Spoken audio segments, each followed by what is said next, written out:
አሰላሙ አለይኩም ወራህመቱላሂ ወበረካቱ። ውድና የተከበራችሁ የቻናል ቤተሰቦች እንዴት ናችሁ? ሰላም ናችሁ? ከኔ ጋር ሁሉ ሰላም አልሐምዱሊላህ። እንዴት ናችሁ? ደህና ናችሁ? እኔ በጣም ሰላም ነኝ አልሐምዱሊላህ። ሰሞኑን ደግሞ ጠፋ ብያለሁ መሰለኝ። እንግዲህ ዛሬ ደግሞ በሌላ ቪዲዮ ብቅ ብያለሁኝ። እንግዲህ ወደ ቪዲዮ ከመግባታችን በፊት በመጀመሪያ ለመላው የእስልምና ተከታዮች በሙሉ በዓለም ላላችሁ እንኳን ለ1446ኛው የኢድ አልፈጥር በዓል በሰላም አደረሳችሁ እያልኩኝ እንግዲህ በመቀጠል ለቪዲዮው እንዲሁም ለቻናሉ አዲስ የሆናችሁ ሰብስክራይብ እያደረጋችሁ ተቀላቀሉ።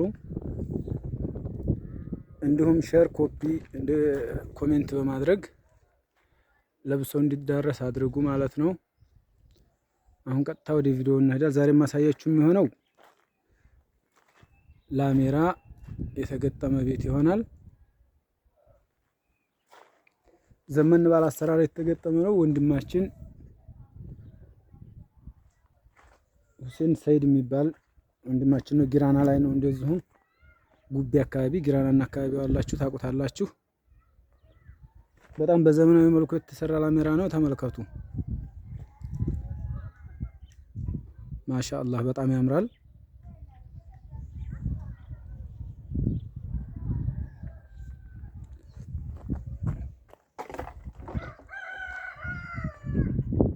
በጣም ዘመናዊ አዲስ ዲዛይን ማሻአላህ።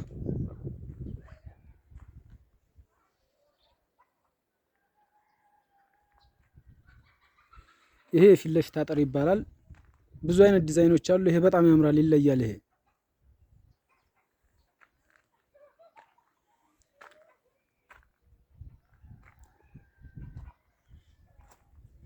ይሄን ይመስላል። ይሄ ደግሞ ፍሬንች ዶር የሚባለው ወይም ፍሬንች በር ነው። ይሄ ሙሉ መስታወት የሚገጠም ያው ብዙዎቻችሁ ታውቁታላችሁ። እንግዲህ ከዛ አሰራር ብዙ ለየት ያለ ነገር ማሳያችሁ አሁን ላይ ያው ጊራና ላይ እየተሰራ ያለው በጣም በተለየ ሁኔታ ነው አሰራሩ። ይሄ ፊት ለፊት መግቢያ በሩ ነው። ወደዚህ ስንመጣ እንግዲህ ይሄ የመኝታ ቤቱ መስኮት ነው። ይሄን ይመስላል። በጣም ረዝም ነው ማሻአላህ። ቤቱ 7 በ8 ነው። እንግዲህ ይችን ተመልከቱ። ከግቢው እኔ ደግሞ እየከፈትኩ ማሳያችሁ ይሆናል። ይሄን እንደዚህ የተሰራው ውሃ መከላከያ ነው። ውሃ ወደ ውስጥ ሙሉ ሌላው መስታወት ተገጥሞ ውሃ ወደ ውስጥ ወጨፎ መግባት አይችልም። የምታውቁት ነገር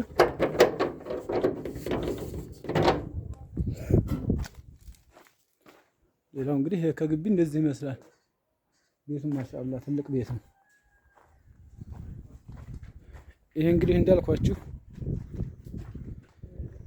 ይሄን ይመስላል። ውሃ ወደ ውስጥ ማስገባት አይችልም በጭራሽ።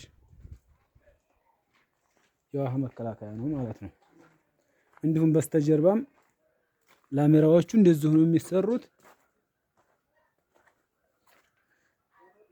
ይሄ አንዱ አይከፈትም፣ ሙሉ ዝግ ነው። ይሄ አንደኛው ይከፈታል። ግን ሲከፈት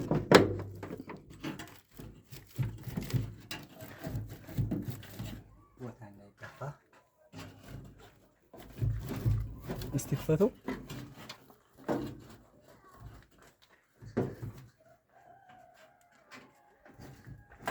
ከዛው እንልክፋለን።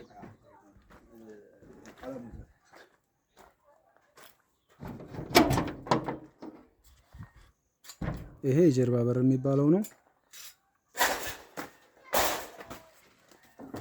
ሌላ ይሄኛው መስኮት ነው እንዳልኳችሁ ይሄ አንደኛው ዝግ ነው፣ አንደኛው ይከፈታል።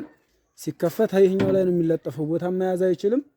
ይሄም ውሃ መከላከያ ያለው ማለት ነው። ከግድ አሁን ደግሞ ከውጭ ሳሳያችሁ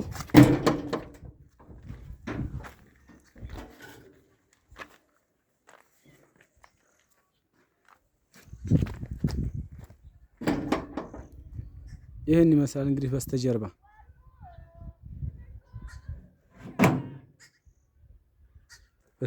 ይሄን ይመስላል። ይሄ ውሃ መከላከያ ያልኳችሁ ውሃው እዚህ ጋር ያርፋል። መልሶ ወደ ውጭ ይመለሳል ማለት ነው። ወደ ግቢ መግባት አይችልም። ብዙ የበፊት አሰራር አሁን ውሃ ወደ ውስጥ እየገባ ጅብሰም ከተሰራ በኋላ ቢገረፍም ጅብሰምም ቢሰራም ብዙ ውሃ እያበላሸባቸው ስለሆነ አሁን ላይ በጣም ዘመን ያለ ሆኗል አሰራሩ ማሻአላህ።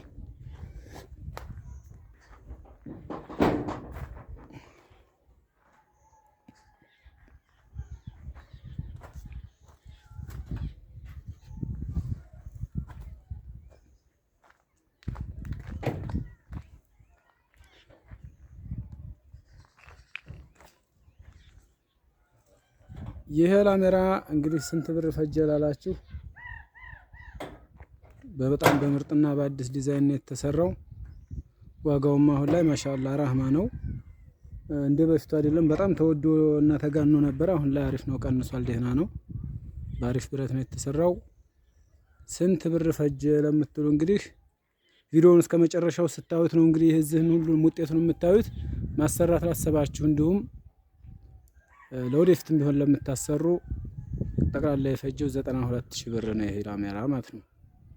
እና ቪዲዮውን እስከ መጨረሻው መልካም እይታ ይሁንላችሁ። ደግሞ በሌላ ቪዲዮ እስከምንገናኝ መልካም ቆይታ